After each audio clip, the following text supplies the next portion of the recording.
হেই বন্ধুরা। 2017 সালে মুক্তি পাওয়া ফ্যান্টাসি এবং রোমান্টিক জেনরের Korean movie because I love you.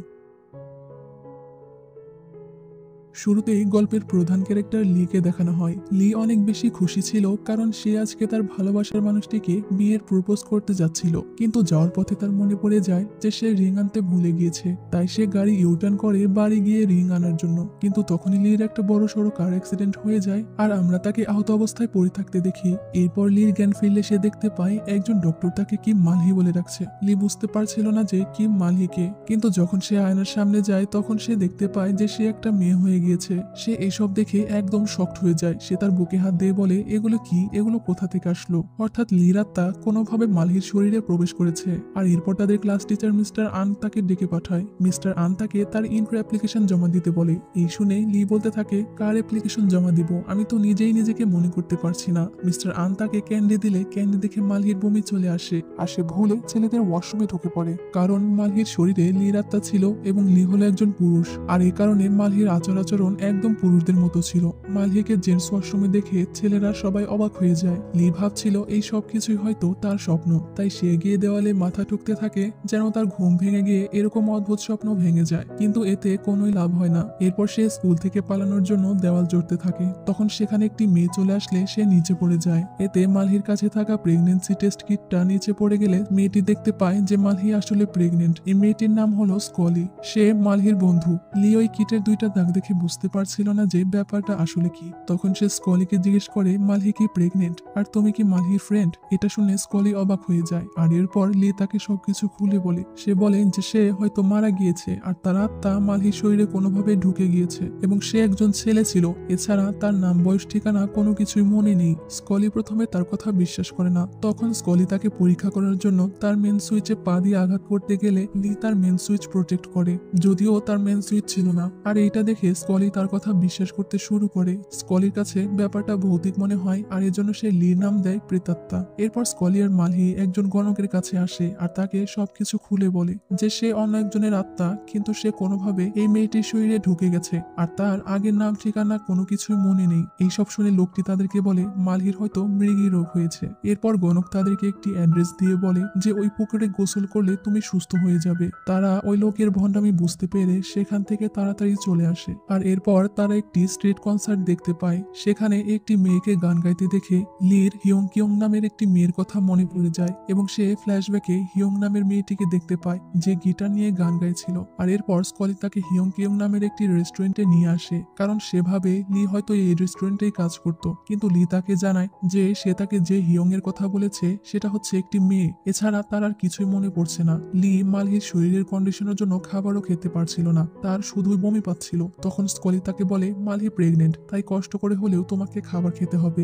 যতই হোক তুমি তো নতুন একটি জীবনে জন্ম দিতে যাচ্ছ। এই শুনে লি তার বাচ্চা ডেলিভারির কথা ভেবে চিন্তিত হয়ে বলে, আমার দ্বারা এইটা কখনোই সম্ভব নয়। স্কলি বলে, এই বাচ্চার বাবাকে আগে আমাদের খুঁজে বের করতে হবে। আর এরপর স্কলি আর মালহি চলে আসে পুলিশ স্টেশনে, কারণ তার নিজের কথা তো কিছু মনেই নেই, উপরন্ত মালহির ব্যাপারেও সে কিছুই জানতো না। এখন সে যাবে কোথায়? পুলিশকে স্কলি বলে মালহি হচ্ছে ক্লাসের টপ স্টুডেন্ট, তাকে কত যে প্রেশারের মধ্যে দিয়ে যেতে হয় তা বলে বোঝানো যাবে না। আর এর জন্য তার স্ট্রেসের কারণে সে তার বেসিক ইনফরমেশন ভুলে গিয়েছে। সে এখন তার বাসার ঠিকানা মনে করতে পারছে না। পুলিশ তাদের এই ধরনের স্ট্রেসের কথা শুনে হতবাক হয়ে যায়। এদিকে মালহির মা মালহিকে খুঁজে না পেয়ে পুলিশ স্টেশনে চলে আসে এবং মালহিকে এখানে পেয়ে সে বাড়িতে নিয়ে যায়। বাড়ি এসে সে মালহির রুমে একটি অডিও ক্যাসেট দেখতে পায় যার নাম ছিল বিকজ আই লাভ ইউ। আর মালহি এই ক্যাসেটের মধ্যেই তার আল্ট্রাসোনোগ্রামের একটি ফটো লুকিয়ে রেখেছিল, যা দেখে লি বলে যে মালহির মাথার কয়েকটা স্ক্রু ঢিলা আছে, যার কারণে টিনেজ বয়সে বাচ্চা নিয়ে নিজের ফিউচারটা নষ্ট করছে। পরদিন সে মালহির স্কুলে এসে ক্লাস করে, কিন্তু ক্লাসে তার একদমই ভালো লাগছিল না বলে সে ছাদে চলে আসে। তখন সেখানে ইউসেফ নামের একটি ছেলে এসে তার কানে হেডফোন লাগিয়ে দেয় আর তাকে বাচ্চার কথা বললে লি বুঝতে পারে যে এই মক্কেলি মালহিকে প্রেগনেন্ট করে দিয়েছে। তাই সে ইউসেফকে প্রচন্ড মারতে শুরু করে। লি তাকে নীল ডাউন করে বসিয়ে রাখে আর বলে যে তারা এখনো ছোট, তাই এই বাচ্চা রাখা যাবে না। ইউসেফ তাকে এটা করতে নিষেধ করে আর বলে, আমি পার্ট টাইম জব করব আর বাচ্চার সাথে তোমারও খেয়াল রাখবো, তুমি যেটা বলবে আমি সেটাই করব। তখন লি বলে, আমি যদি তোমাকে মরতে বলি তাহলে কি তুমি মরবে? ইয়োসেফ বলে, আমি তো মরতেই যাচ্ছিলাম, কিন্তু তুমি তো আমার হাতটা ধরলে আর আমাকে বাঁচালে। সে বলে, আমরা ঠিক করেছিলাম আমরা দুজন মিলে বাচ্চাটার খেয়াল রাখবো, আমি বাচ্চা ভালোবাসি আর তুমিও। মালহির মধ্যে থাকা লি বলে, তুমি আগে নিজে চিন্তা করো, তুমি নিজেও তো একটা বাচ্চা। মালহি বলে, সে অ্যাবর্শন করতে যাচ্ছে তাদের নিজেদের ভালোর জন্যই। মালহি চলে গেলে ইয়োসেফ সেখানে বসে কান্না করতে থাকে। এরপর দেখি লি মালহি হসপিটালে এসেছে অ্যাবর্শনের জন্য। সেখানে স্কলি তাকে জিজ্ঞেস করে মালহি কি সত্যি অ্যাবর্শন করতে চাইতো কিনা। লি বলে, এখন এই সবকিছু আমার সিদ্ধান্ত, আমি তাদের ভালোর জন্যই এটা করছি, এর জন্য মালহি আমার কাছে কৃতজ্ঞ থাকবে। ইউসেফ এই বিষয়টা নিয়ে মন খারাপ করে থাকে। তখন একজন নার্স এসে যেই না তাকে ইনজেকশন দিবে, তখন হঠাৎ করে সে অদ্ভুত কিছু শব্দ শুনতে পায় এবং তার মাথায় প্রচন্ড ব্যথায় সে বেড থেকে নিচে পড়ে যায় এবং সেন্সলেস হয়ে পড়ে। আর তখন লির আবারও হিয়ং এর কথা মনে পড়ে। লি পেশায় একজন সংরাইটার এবং একটি মিউজিক কম্পিটিশনের জাজ। সে একদিন মিউজিক অডিশনে জাজ হিসেবে উপস্থিত ছিল। সেখানে হিয়ং নামের সেই মেয়েটি অডিশন দিতে এসেছিল, কিন্তু হিয়ং অনেক বেশি নার্ভাস হয়ে গিয়েছিল আর এর জন্য সে গান গাইতে পারছিল না, তার গলা কাঁপছিল। আর তখনই সে হঠাৎ করে অজ্ঞান হয়ে নিচে পড়ে যায়। দৃশ্য বর্তমানে এলে আমরা দেখতে পাই ইয়োসেফ মালহির এই অবস্থা দেখে তাকে কিস করে, আর তখনই লির আত্মা মালহির শরীর থেকে চলে যায় এবং মালহি ঠিক হয়ে যায়। ইয়োসেফ তখন তাকে বাড়ি নিয়ে যায়। স্কলি বুঝে যায় যে লির আত্মা মালহির শরীর থেকে বেরিয়ে গেছে, তাই সে লিকে খুঁজতে থাকে। আর এরপর আমরা একজন ডিটেকটিভকে দেখি যে একটি চোর ধরতে এসেছিল, আর এইবারে লি এই ডিটেকটিভের শরীরেই ঢুকে যায়, যার নাম হলো পার্ক চান ইল। পার্কের এক কলিগ এসে তাকে বলে যে আপনি অনেকদিন হলো বাড়িতে যাননি, আপনার ওয়াইফ আপনাকে বাড়ি থেকে বের করে দিয়েছে নাকি? তখন লি তাকে জিজ্ঞেস করে, আমার বাড়িটা কোথায় বলতে পারো? এরপর লি পার্কের পার্সের মধ্যে থাকা একটি কার্ড দেখে সে তার বাসা ঠিকানায় চলে আসে। সে পার্কের পার্সের মধ্যে একটি মহিলার ছবিও দেখতে পায়, আর এরপর সে ভয়ে ভয়ে পার্কের বাড়িতে ঢোকে, কারণ লি এইবারও এই ব্যক্তির ব্যাপারে কিছুই জানতো না। সে বাড়ি এসে দেখে তার ওয়াইফ এবং ছেলে ঘুমিয়ে আছে। সে ক্ষুধার্ত থাকায় ফ্রিজ থেকে খাবার বের করে খেতেই যাচ্ছিল, কিন্তু তখনই সেখানে পার্কের ছেলে জাংমিন এসে বলে, বাড়িতে দেরিতে ফেরার কারণে তুমি ডিনার পাবে না, তবে আমি তোমাকে কোকোবল খাওয়াতে পারি। আর এরপর মিন তার বাবাকে কোকোবল খেতে দেয়। মিন বলে যে সে জানে তার মা বাবা ডিভোর্স নিতে যাচ্ছে। এই শুনে লি মনে মনে বলে, এইসব হচ্ছেটা কি আমার সাথে? আগের বারে প্রেগন্যান্সি আর এবারে ডিভোর্স। লি তাকে জিজ্ঞেস করে, ডিভোর্স কি, তুমি কি এটা জানো? মিন বলে, আমি কিন্ডারগার্টেনে পড়ি বলে ভেবেছো ডিভোর্স কি এটা জানবো না? আমি সব জানি। এই শুনে লি হা হয়ে যায় আর তাকে জিজ্ঞেস করে, তো তোমার মা বাবা আমরা কি জন্য ডিভোর্স নিতে যাচ্ছিলাম? পিচ্চিটা বলে, তাহলে তুমি এটাও জানো না? ঠিক আছে, আমাকে বেসবল খেলতে নিয়ে গেলেই সব বলবো। এরপর সে ওয়াশরুমে এসে স্কোয়ালিকে কল করে সবকিছু জানায় যে সে এখন একজন পুলিশের শরীরে ঢুকে গেছে। তখন মিন এসে বলে, তুমি কি তোমার গার্লফ্রেন্ডের সাথে কথা বলছো? আমি একটা মেয়ের গলা শুনতে পেলাম।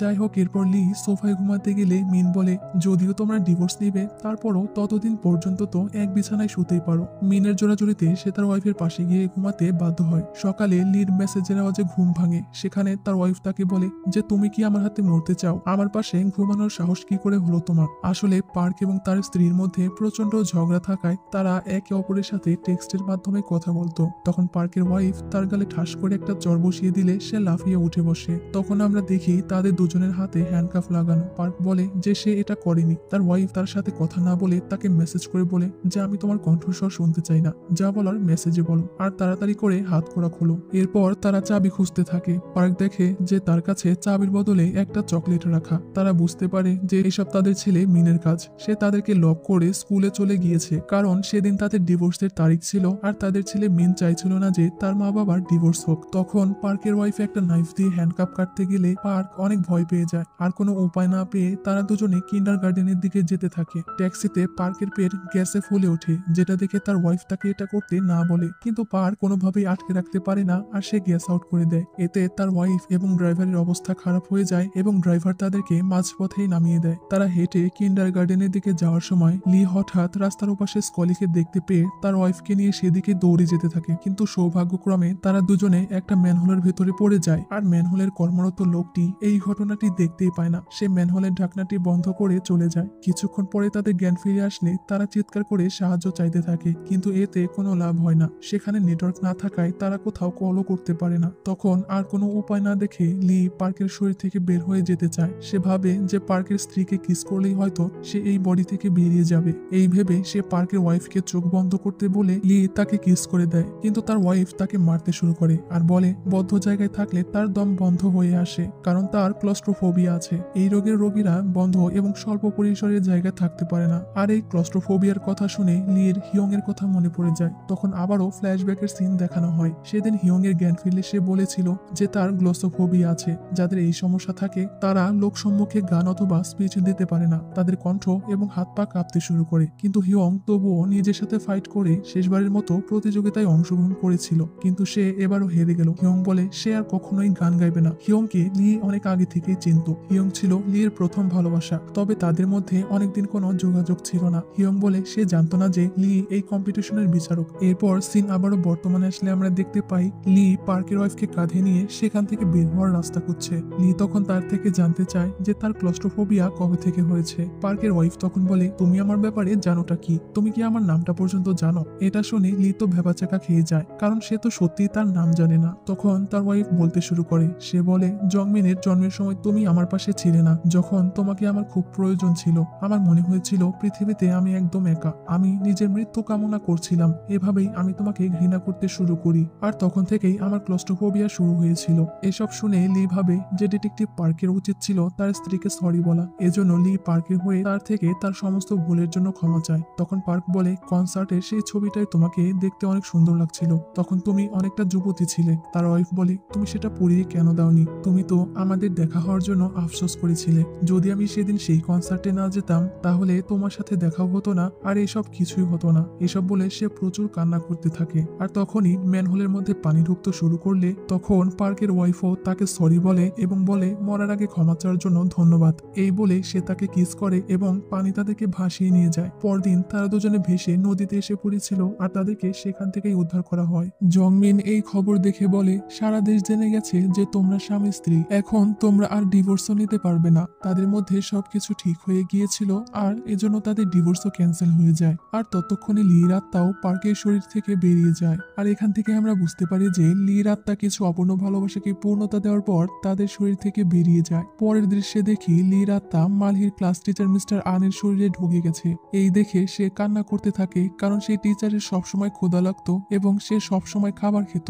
এরপর সে স্কলিকে দেখতে পেয়ে তার কাছে এসে তাকে ভয় দেখিয়ে বলে আমি খবর পেয়েছি যে তুমি অ্যাবর্শন করাতে একটি ক্লিনিকে গিয়েছিলে। স্কলি বলে সে তার জন্য যায়নি, অন্য কারোর জন্য গিয়েছিল এবং সেটা সে বলতে পারবে না। লি তখন স্কলিকে সবকিছু খুলে বলে যে এইবারে সে তাদের টিচারের শরীরে ঢুকেছে। মিস্টার আনের ফোনে দাইন নামক একটি মেয়ের মেসেজ আসে, যেটা দেখে লি অবাক হয়ে যায়, কারণ মিস্টার আনও একটি মেয়েকে পছন্দ করে। তখন স্কুলি তাকে মিস্টার আনের লাভ স্টোরিটাও কমপ্লিট করে দিতে বলে। এরপর মিস্টার আন দাইনের সাথে দেখা করতে একটি রেস্টুরেন্টে আসে। দাইনকে দেখে লি স্কলিকে কল করে বলে এই মেয়ের উপরে নিশ্চয়ই ঋণের চাপ আছে, না হলে এত সুন্দর মেয়ে এই ভরিয়ালা পেটুক মিস্টার আনের প্রেমে কি করে পড়ে। তো এরপর দাইন বলে এই জায়গার সাথে আমাদের কলেজ লাইফের স্মৃতি জড়িয়ে আছে, তোমার কি সেদিনের কথা মনে আছে? লির কাছে তো মিস্টার আনের কোনো স্মৃতিই নেই, এজন্য সে বলে সেদিনের কোনো কথাই তার সেভাবে মনে নেই। দাইন বলে সেদিন তুমি আমাকে প্রপোজ করেছিলে এবং আমার জন্য গানও গেয়েছিলে। এই শুনে লির হেয়ং এর কথা মনে পড়ে যায়।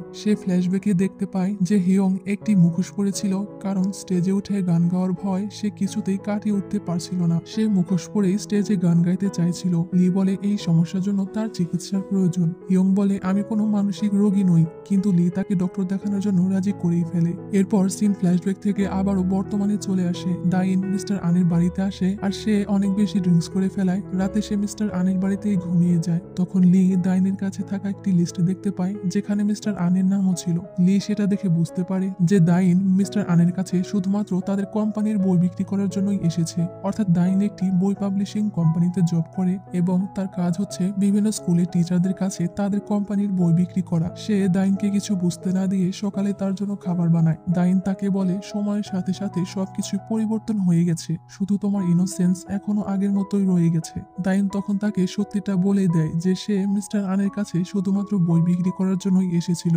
কিন্তু সে মিস্টার আনকে এখনো ভালোবাসে। এই বলে দাইন মিস্টার আনকে কিস করলে লির আত্মা মিস্টার আনের শরীর থেকে বেরিয়ে যায়। আর এইবারে লির আত্মা বেরিয়ে একজন গ্র্যানির শরীরে ঢুকে যায়। গ্র্যানির বডিতে নিজেকে দেখে লি অনেক রেগে যায়। সে তার সামনে থাকা বুড়ো লোকটাকে জিজ্ঞেস করে সম্পর্কে আমি তোমার কি হই। গ্র্যান্ডপা বলে তুমি হচ্ছ আমার প্রথম ভালোবাসা। এরপর লি স্কলিকে কল করে বলে যে সে এখন একজন গ্র্যানির শরীরে আছে। এরপর স্কলি লি এর সাথে দেখা করতে আসে। গ্র্যান্ডপা তার থেকে জানতে চায় যে এই মেয়েটি কে। গ্র্যানি বলে এটা আমার নাতনি। গ্র্যান্ডপা এটা শুনে তাদের আর কিছুই বলে না, কারণ গ্র্যানির স্মৃতিশক্তি অনেক আগেই নষ্ট হয়ে গেছিল এবং সে কাউকেই চিনতে পারতো না। এরপর লি স্কলিকে বলে যে আমি আমি আমার নাম ঠিকানা মনে করতে না পারলেও এটা নিশ্চিত যে আমি একজন মিউজিশিয়ান ছিলাম এবং একটি মিউজিক কম্পিটিশনের বিচারক ছিলাম, কারণ আমি বারবার এই ধরনের কিছু ভীষণ দেখতে পাচ্ছি। স্কলি তাকে বলে, তাহলে এখন থেকে আমি মিউজিশিয়ান এবং অডিশনের জাজদের পর্যবেক্ষণ করব এবং তাদের মধ্যে থেকে তোমার আসল পরিচয় খুঁজে বের করার চেষ্টা করব। এরপর স্কলি মিউজিশিয়ানদের কাছে এসে জিজ্ঞেস করতে থাকে, আপনি কি ঠিক আছেন? আপনি কি নিশ্চিত যে আপনি আপনার মধ্যেই আছেন? তারা স্কলির এসব কথা শুনে তাকে পাগল মনে করে। এরপর স্কলি দুজন মিউজিশিয়ানকে লিয়ের ব্যাপারে বলতে শোনে। তারা বলতে থাকে যে আমরা হয়তো সঙ্গীত জগতের আরো একটি স্টারকে হারাতে চলেছি। তখন একজন বলে যে হসপিটালে হিয়ং সবসময় তার পাশেই থাকে এবং তার কেয়ার করে, হয়তো সে খুব শীঘ্রই সুস্থ হয়ে উঠবে। স্কলি তখন হিয়ং এর নাম শুনে বুঝে যায় যে